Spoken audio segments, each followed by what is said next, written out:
Hello everyone, my name is Kayla Dyer and I'm a wealth advisor on the Mercer Wealth Management team. I'm continuing the discussion from our team's market outlook on what factors we believe would continue to affect the market this year. My topic is one most people wish they could stop talking about, but we just can't: COVID-19.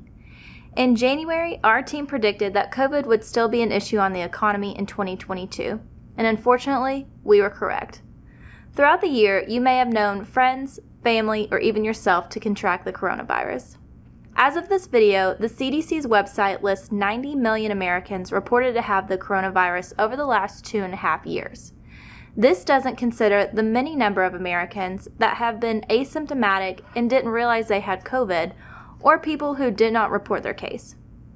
It's been estimated that about 60 to 70% of the U.S. population has had COVID. We were introduced to the Omicron variant earlier this year, which brought its own set of variants. Currently, the most popular variant is the BA.5 version of Omicron. BA.5 caused a spike in cases and hospitalizations during the month of July. Thankfully, there wasn't much of a spike in deaths that followed those infections. BA.5 became such an issue because of how easily it can infect people. Even people that previously had COVID and people that have gotten the vaccine still contracted BA.5. Because of this spike, we've seen changes in people's behavior. More people are starting to wear masks again, and our local school system will require students to wear masks as they start the school year. People are also considering getting the booster as cases rise. People ages 50 and over can receive a second booster or fourth shot of the vaccine. The FDA has also approved children as young as 6 months old to receive the smaller doses of the Pfizer and Moderna shots. Vaccines are still given at no cost. There have been about 24 variants of the COVID virus. From the studies we read, we believe this to be the norm, that COVID will continue to genetically change and that we'll continue to see new variants.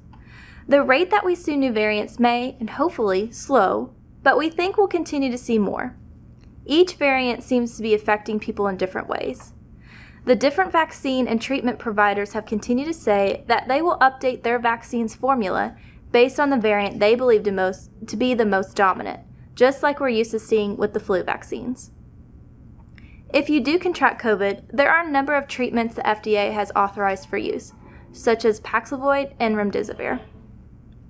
On August 11th, the CDC eased its guidelines, saying that the virus now poses a much lower risk of severe illness, hospitalization, and death compared to earlier in the pandemic. They claim that there is a high level of immunity from vaccines and infections, and they've made a number of changes. Those changes are: first, the CDC no longer recommends testing people in schools who don't have COVID symptoms. They do recommend to continue screening in high-risk areas such as nursing homes, prisons, and homeless shelters. Second, people who are not up to date on their vaccines no longer need to quarantine if they've been exposed to COVID. It's just recommended that they wear a mask for 10 days and get tested on day 5. Third, if you do test positive for COVID, you only need to isolate for 5 days, regardless of your vaccination status. You can end isolation on day 6 as long as you have not had a fever and your other symptoms have improved in the last 24 hours. It is recommended to wear a mask for 10 days or until you've had 2 negative COVID tests. It's recommended to distance yourself from those with weakened immune systems. And lastly, those with weakened immune systems should consult their physician before following any of the guidelines I just mentioned. The current CDC statistics state that there's about 6,000 people with COVID are admitted to the hospital each day, and about 400 people die each day on average from the virus. This is lower from the peak of the pandemic, but according to the CDC, cases and the rate of hospitalizations seem to spike in the fall and winter. So please keep your family and yourself safe when we head into the colder months. And please like and subscribe to our YouTube channel.